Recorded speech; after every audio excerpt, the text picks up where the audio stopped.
Hello students, এই Moumita ma'am. আশা করি তোমরা সকলেই খুব ভালো আছো। Welcome back to our channel. তোমাদের আমি লাস্ট ক্লাসে ফাদার সেলফ থেকে তোমাদের ইউনিট 1টা করিয়েছিলাম। আজকে আমি তোমাদের ইউনিট 2 যেটা আছে সেটার উপরেই কিন্তু ক্লাসটা নেব, ঠিক আছে? চলো দেরি না করে শুরু করে দিই আজকের সেশনটা।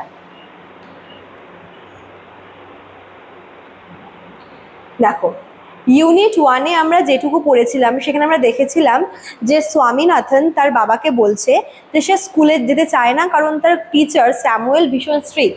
ইভেন তার হেডমাস্টারও হচ্ছে স্যামুয়েলকে ভয় পায়। তো দেন এরপরে তার বাবার রিয়াকশনটা কি বা তাদের মধ্যে নেক্সট কতটা কি এগোলো সেটাই কিন্তু আমরা এই পার্টে পড়বো। দেখো কি বলেছে, Swami hoped that with this his father would be made to see why he must avoid school for the day. দেখো, স্বামী কিন্তু অলরেডি অনেকগুলো মানে কি বলবো রিজন দেখিয়েছে যে কেন তার স্কুল যাওয়া উচিত নয়। ফার্স্টলি সে বলেছে তার হেডেক, সেকেন্ডলি সে বলেছে যে তার স্কুল যেতে লেট হয়ে যাবে, অ্যান্ড থার্ড বা লাস্ট যেটা সেটা হচ্ছে তার টিচার স্যামুয়েল হচ্ছে ভীষণ মানে রাগী একজন মানুষ, যে কিনা লেট করে গেলে খুব বকা দেয়। এবং স্বামীর মনে হয়েছিল যে স্বামী এটা আশা করছিল মনে মনে যে তার বাবা হয়তো এবার বুঝবে যে কেন স্বামীর স্কুল যাওয়াটা উচিত নয়। But father's behaviour took an unexpected turn. কিন্তু স্বামী যেটা আশা করেছিল তার আশাতে এক বালতি জল দিয়ে তার বাবা এমন কিছু একটা বললেন বা এমন কিছু একটা করলেন যেটা কিন্তু স্বামীর কাছে একদমই আনএক্সপেক্টেড ছিল। ঠিক আছে, দেখো, he proposed to send a letter with স্বামী টু দ্য হেডমাস্টার। তিনি স্বামীকে বললেন কি, মানে স্বামীর কাছে একটা প্রস্তাব রাখলেন, প্রপোজাল রাখলেন যে তোমাকে আমি একটি লেটার লিখে দেব। কার জন্য? সেটা তুমি দেবে গিয়ে তোমাদের হেডমাস্টারকে। ব্যাস, এই যে কথাটা বা এই যে অ্যাকশনটা, এটা ছিল স্বামীর কাছে একদমই আনএক্সপেক্টেড। এত কিছুর পরেও যখন স্বামী দেখলো যে আর কিছুই হচ্ছে না, no amount of protest from স্বামী would make him change his mind. এরপরেও স্বামী কিন্তু আরও বেশ কিছুবার প্রতিবাদ করার চেষ্টা করলো, কিন্তু যখন সে বুঝলো যে তার এই প্রোটেস্টটা কোনোভাবেই ধোপে টিকবে না, সে তখন চুপচাপ কি রেডি হতে চলে গেল। By the time Swami was ready to leave for school, father had composed a long letter to the headmaster. এরই মধ্যে স্বামী রেডি হচ্ছে স্কুলের জন্য এবং তার বাবা বসে বসে তার হেডমাস্টারের জন্য একটি লম্বা লেটার কিন্তু লিখছিল। He put it in an envelope and sealed it. শুধু তাই না, চিঠিটা লেখার পরে তার বাবা সেটা কিন্তু স্বামীকেও পড়ে শোনায়নি বা দেখায়নি। উল্টে তিনি কি করেছেন, চিঠিটাকে তিনি একটা এনভেলপের মধ্যে ভরে দিয়ে সেটাকে পুরো সিল করে দিয়েছেন, যাতে স্বামী সেই এনভেলপটা থেকে চিঠি বার করে পড়তে না পারে। What have you written father? Swami asked apprehensively. তার বাবার এরকম একটা অ্যাকশনে কিন্তু স্বামী ভীষণ ঘাবড়ে যায় এবং সে সেই ঘাবড়ানো অবস্থা তার বাবাকে জিজ্ঞেস করে কি, what have you written father? যে বাবা তুমি কি লিখেছো, তুমি লেটারের মধ্যে কি এমন লিখেছো? এবং সে কিন্তু সেই সময় খুব নার্ভাসও ছিল। Nothing for you, give it to your headmaster and go to your class. তার বাবা ভীষণ স্ট্রেট ফরওয়ার্ড। তিনি বললেন কি, তোমার জন্য কিছুই নেই, যে তোমার জন্য এখানে কিছু লেখা হয়নি বা তোমার সম্পর্কে কিছু লেখা হয়নি। Give it to your headmaster and go to your class. তুমি এটা গিয়ে সরাসরি তোমার হেডমাস্টারের হাতে দেবে এবং তারপর তুমি তোমার ক্লাসে চলে যাবে, ঠিক আছে? বাট স্বামীর তো মন খুঁতখুত করছিল। সে ভেবেই নিয়েছিল যে স্যামুয়েল মানে তার টিচারের নামে বদনাম করার জন্য হয়তো তার বাবা নির্ঘাত তার টিচারকে নিয়েই কিছু লিখেছে হেডমাস্টারকে, ঠিক আছে? তাই সে ভয়ে ভয়ে কি জিজ্ঞেস করছে, have you written anything about our teacher Samuel? তাই সে কি জিজ্ঞেস করছে যে বাবা তুমি কি আমাদের টিচার স্যামুয়েলকে নিয়ে কিছু লিখেছো?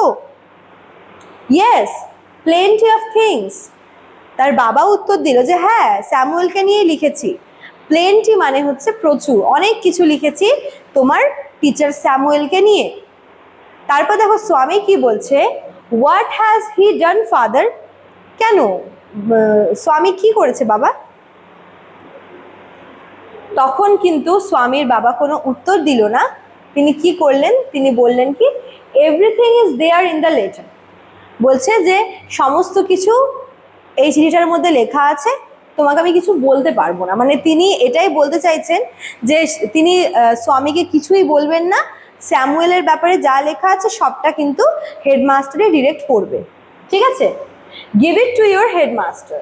তো কি বলছে, স্বামীর বাবা বলছে যে সব কিছু চিঠিতে লেখা আছে, তুমি শুধুমাত্র তোমার হেডমাস্টারকে এটা গিয়ে দিয়ে দেবে।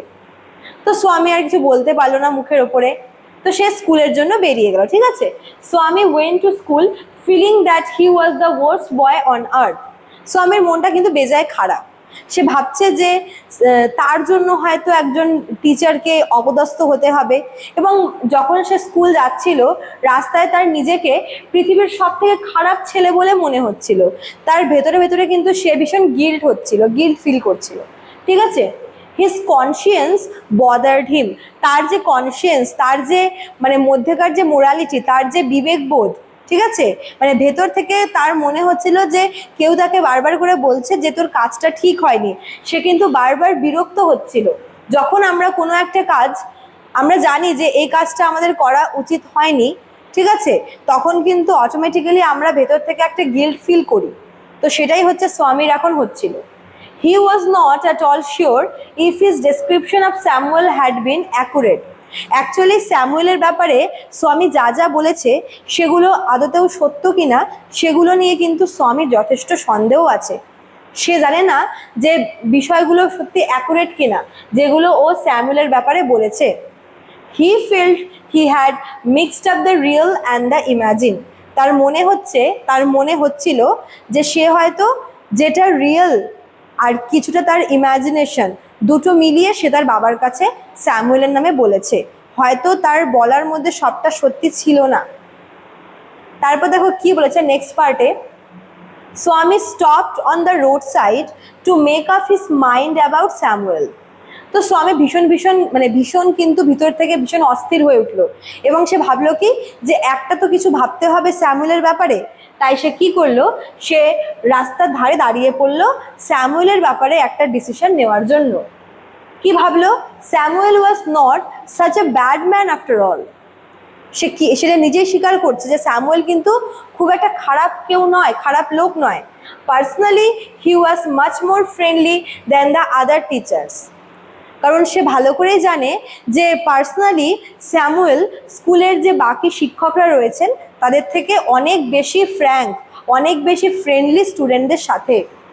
স্বামী also felt Samuel had a special regard for him.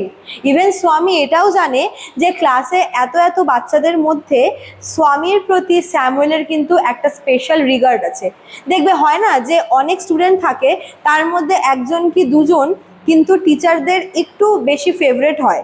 তো এটা কিন্তু স্বামী ফিল করে যে স্যামুয়েল কিন্তু কোথাও না গিয়ে স্বামীকে একটু বেশি প্রায়োরিটি দেয়, আর সেই স্যামুয়েলের ব্যাপারে সে এতগুলো মিথ্যে কথা তার বাবাকে বলেছে। তাই কিন্তু সে ভীষণ গিল্ট ফিল করছিল, ঠিক আছে? Swami's head was dizzy with confusion. তার মাথায় এত সে কনফিউজ ছিল যে তার মনে হচ্ছে যে সে হয়তো তার মাথা ঘুরে সে পড়েই যাবে। তার মাথা ভীষণ ঝিমঝিম করছিল, ঠিক আছে? He could not decide if Samuel really deserved the allegations made against him in the letter.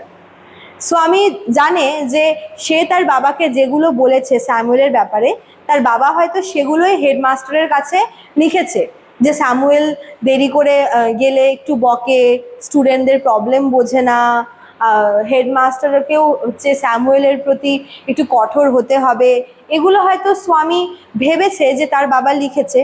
এবার স্বামীর কথা হচ্ছে যেই অ্যালিগেশনগুলো সে স্যামুয়েলের প্রতি এনেছিল তার বাবার কাছে, বা তার বাবা তার কথা শুনে স্যামুয়েলকে জাজ করে যেগুলো লিখেছে লেটারে, সেগুলো আদৌ স্যামুয়েল ডিজার্ভ করে কিনা এই ব্যাপারে কিন্তু যথেষ্ট ডাউট ছিল স্বামীর, ঠিক আছে? The more he thought of Samuel the more স্বামী গ্রিভড ফর হিম। তো ভাবতে ভাবতে যত সে বেশি এগুলো ভাবছে, মানে স্বামী যত ভাবছে তত কিন্তু তার মন আরও তিক্ত হয়ে উঠছে, তার মন আরও বেশি খারাপ হয়ে উঠছে স্যামুয়েলের কথা ভেবে। To recall Samuel's dark face, his thin moustache, unshaven cheek and yellow coat filled Swaminathan with sorrow. সে মনে মনে একবার স্যামুয়েলকে ইমাজিন করে নিল, স্যামুয়েলের যে অ্যাপিয়ারেন্সটাকে ইমাজিন করে নিল, যে স্যামুয়েল কি রঙের কোট পরে। এখানে বলেইছি যে স্যামুয়েলের পরনের যে ইয়েলো কালারের কোট, স্যামুয়েলের ডার্ক ফেস, পাতলা একটা গোফ এবং আনশেভেন চিক, মানে স্যামুয়েলের হচ্ছে শেভ করা না, মানে স্যামুয়েলের হচ্ছে মানে দাড়ি আছে, বিয়ার্ড আছে, ঠিক আছে। তো এই সব কিছু হচ্ছে স্বামীর চোখে ভাসছে এবং সে কিন্তু মনে মনে ভীষণ দুঃখ পাচ্ছে স্যামুয়েলের জন্য, ঠিক আছে। এই হচ্ছে তোমাদের ইউনিট 2টা এখানে শেষ হচ্ছে। নেক্সট ইউনিট 3তে আমরা দেখব যে এরপর স্কুলে গিয়ে কি কি হলো, আদৌ কি স্যামুয়েলের সাথে কোনো খারাপ কিছু করবে স্বামী, বা স্বামীর সাথে কি অন্যরকম কিছু ঘটবে, সে সব কিছু কিন্তু আমরা ইউনিট 3তে পড়বো, ঠিক আছে। চলো, তো এই ছিল তোমাদের আজকের ক্লাসটা। যারা আমাদের থেকে নোটস নেবে বা অনলাইন ক্লাস করে ভাবছো, তারা ডেসক্রিপশন বক্সে আমাদের দেওয়া ফোন নাম্বারে তোমরা যোগাযোগ করে নিতে পারো, ঠিক আছে। দেখো, আমাদের এখানে তোমাদেরকে notes, PDF, doubt clearing session, recorded class suggestion, mock test সবই কিন্তু প্রোভাইড করা হবে এবং খুব রিজনেবল প্রাইসে, ঠিক আছে।